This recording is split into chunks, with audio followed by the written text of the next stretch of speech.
எவ்வளோ நாள் போயிருப்பீங்க? எத்தனை நாள் பணம் அனுப்பாம திருப்பூர்ல போய் ஒரு 6 மாசத்துக்கிட்ட பணம் அனுப்பாம உட்காந்துருந்தீங்களே, நைட்டு ஃபுல்லா ஃபோன் சுவிச் ஆஃப் ஆயிடும். இதெல்லாம் யார் சொல்லுவா சொல்லுங்க? 2024 ஜெயிலுக்கு போனா அதுல இருந்து தான் என் பொண்டாட்டிக்கு என்னை பிடிக்கலன்னு சொல்லுங்க. சும்மா ஜோஸ்ன்னு சொல்லாதீங்க. ஏன்னா உங்க மேல அலிகேஷன் வைக்கிறதுக்கு என்கிட்ட 1000 காரணம் இருக்கு. எல்லாரோட ப்ரூஃபையும் நான் எல்லாரோட நேமையும் இழுத்து விடுவேன். ராஜா, நீங்க என்னை கல்யாணம் பண்ணதுலேருந்து எனக்கும் என் பிள்ளைக்கும் ஒன்னு செலவு பண்ணது கிடையாது. என்னோட 10 பவுன் நகையும் இங்க பாருங்க, கழுத்துல தாலி கூட இல்லை. என்னோட தாலி கொண்டு அடகுல இருக்கு ராஜா. நீங்க ஜெயில வெளில 40 நாள் கையெழுத்து போட்டீங்க. சோ அந்த கையெழுத்து போற டைம்ல சோறு கூட வழி இல்லைன்னு தாலியை கொண்டு அடகு வச்சேன். கொள்ளக்காட்டுல தான் அடகுல இருக்கு, இன்னும் திருப்பல. நம்ம உண்மையா உங்ககிட்ட படுத்த பாவத்துக்கு அந்த பொண்ணுங்களோட பேரும் வெளில வரும். என்ன நடந்தாலும் பரவாயில்ல. நீங்க ஜெயிலுக்கு போனப்போ உங்களை ஒரு 2.5 லட்ச ரூபா கிட்ட நான் செலவு பண்ணி வெளியில எடுத்திருக்கேன். என்னோட 10 பவுன் நகையும் அடகு வச்சிருக்கோம். வறுமையின் காரணமா அடகு வச்சிருக்கோம். அந்த 1 கிராம் கூட நீங்க திருப்பி தரல, அதை வித்திருக்கேன். இது எல்லாத்தையுமே என் பொண்டாட்டி தான் எனக்கு சம்பாரிச்சு போட்டு பாத்துக்கிட்டா. அதனாலதான் என் பொண்டாட்டி எனக்கு ரொம்ப பிடிக்கும். ஆனா அப்படி பாத்துக்கிட்ட பொண்டாட்டியவே நான் சந்தேகப்பட்டு அடிச்சேன். அதனால அவன் என்னை வெறுத்துட்டான்னு சொல்லுங்க. என்னைய அடிச்சு காலை உடைச்சாங்க. அதுக்கப்புறம் காட்டுக்குள்ள கூட்டு போய் வச்சு அடிச்சாங்க. ரவுடியை கூட்டு போய் காவலுக்கு நிக்க வச்சுட்டு ஒரு காட்டுக்குள்ள கூட்டு போய் வச்சு அடிச்சாங்க, தஞ்சாவூர் மருங்குளம் கிட்ட. அன்னைக்கு நைட்டு வீட்டுக்கு ராஜா கூட தான் நான் தூங்கிட்டு இருந்தேன். ஓகேங்களா? அடுத்த நாள் சம்பந்தமே இல்லாம மொட்டை அடிச்சாங்க. என்னை மொட்டை அடிச்சாங்க அப்படிங்கறதெல்லாம் நான் ஒரு வார்த்தையால சொல்லிட்டேன். ஆனா என்னை ரொம்ப ரோட்ல போட்டு எல்லாரும் பாக்குற மாதிரி ரொம்ப ரொம்ப கொடுமைப்படுத்தினாங்க. நீங்க நிறைய குற்றச்சாட்டுகளை முன் வச்சீங்க ராஜா அவர்களை பற்றி. நான் என்ன கேட்கிறேன் அப்படின்னா, இவ்வளோ பிரச்சனைக்காரரான அவர் கூட எப்படிங்க நீங்க இத்தனை வருஷம் வாழ்ந்து ஒரு குழந்தை பெற்று இருந்தீங்க? உங்களை பத்தின ஒரு விஷயத்த அவர் வெளிக்கொண்டு வந்ததுக்கு பிறகுதான் நீங்க இவ்வளோ குற்றச்சாட்டுகள் அவரை பத்தி சொல்றீங்க.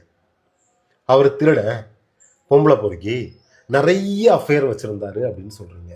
உங்களுடைய ஒரு அஃபேரை வெளிக்கொண்டு வந்ததுக்கு பிறகு நீங்க அவருடைய அஃபேர்ஸை பத்தி சொல்றது ரொம்ப தப்பு. ஆரம்பத்திலேயே நான் என்ன சொல்றேன் அப்படின்னா, இவ்வளவு குற்றச்சாட்டுகள் வந்ததுல அவர் திருடுறாரு, டெய்லி நைட்டு வெளியே கிளம்புறாரு, திருடுறதுக்கு போறாரு, அதே மாதிரி வேற ஏதோ ஒரு பொண்ணோட பிரைவேட் பார்ட்ஸ் எல்லாம் எடுத்து போட்டோ எடுத்து உங்களுக்கு அனுப்புனாரு. உங்களுக்கு எதுக்குங்க அவர் அனுப்புனாரு? அதுலயே ஏதோ ஒரு தவறு இருக்கு. அதையும் தாண்டி அந்த பொண்ணோட ஹஸ்பண்ட் போன் பண்ணப்போ இவரை நீங்க காப்பாத்தி விட்டீங்களா? அது எப்படிங்க? ஒரு மனைவிக்கு கணவன் இன்னொரு பொண்ணோட தொடர்புல இருக்கிறான் அப்படின்றது தாங்கிக்கவே ஏத்துக்கவே முடியாத ஒரு விஷயம்.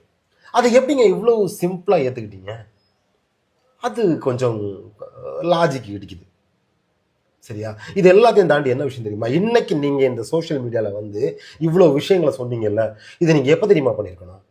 ஆரம்பத்துல கல்யாணம் முடிஞ்சு ஒரு குழந்தை ஆயிடுச்சு, அதுக்கப்புறமா தான் இவரை பத்தின விஷயங்கள் உங்களுக்கு தெரிய வந்ததுன்னு வச்சுக்குவோம். அவர் திருடுறாரு, பொம்பளை பொறுக்கியா இருக்கிறாரு, கண்கூடா பார்த்துதான் சொல்றீங்க. இந்த மாதிரி ஆளோட குடும்பம் நடத்த முடியாதுன்னு தெரிஞ்ச உடனே நீங்க என்ன பண்ணிருக்கணும்? நேரா போலீஸ் ஸ்டேஷன் போய் இந்த மாதிரி பெற்ற ஆள் இவர் கூட என்னால இனிமே சேர்ந்து வாழ முடியாது, நான் பிரிஞ்சுக்கிறேன், நாளைக்கு இது சம்பந்தமா ஏதாவது ஒரு பிரச்சனைன்னு ஒண்ணு வந்துடுச்சுன்னா அதுக்கு நான் பொறுப்பு இல்லை அப்படின்னு நீங்க இது எல்லாத்தையுமே ஆரம்பத்திலேயே போலீஸ் ஸ்டேஷன்ல சொல்லி எழுதி கொடுத்து மியூச்சுவலா அவர் விடலைனாலும் சரி, இப்படிப்பட்ட ஒரு ஆள் யார் விடலைனாலும் உங்க கணவர் இதுக்கு நான் ஒத்துக்க மாட்டேன், அவன் எனக்கு வேணும்னு சொன்னாலும் இல்லை என்னால இந்த மாதிரி ஒரு ஆளோட என்னால வாழ முடியாது, நீங்க மியூச்சுவலா வந்திருந்துருக்கலாம். உங்களை பத்தின ஒரு பிரச்சனை வெளியே வந்த உடனே நீங்க இந்த அளவுக்கு குற்றங்களை அடுக்கி இது கொண்டு போறது அவ்வளவு சரியா? இது எல்லாத்தையும் மீறின ஒரு விஷயத்த சொல்றேன், தப்பா நினைச்சுக்காதீங்க. நம்ம பல்லுல இருக்கிற அழுக்கு எடுத்து இன்னொருத்தனுடைய மூக்கில் வச்சு நல்லா இருக்கான்னு கேட்குற மாதிரி இருக்கு, நாத்தம். அதை மட்டும் ஞாபகத்தில் வச்சுக்கோங்க.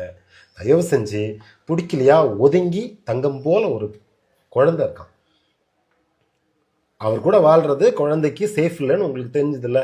நீங்க அந்த குழந்தைய பார்த்துக்கிட்டு தயவு செஞ்சு நீங்க உங்க லைஃப்பை பாருங்க, அது நல்லதுன்னு எனக்கு தோணுது. பிரச்சனையை சோஷியல் மீடியாவுக்கு கொண்டு வராதீங்க தயவு செஞ்சு.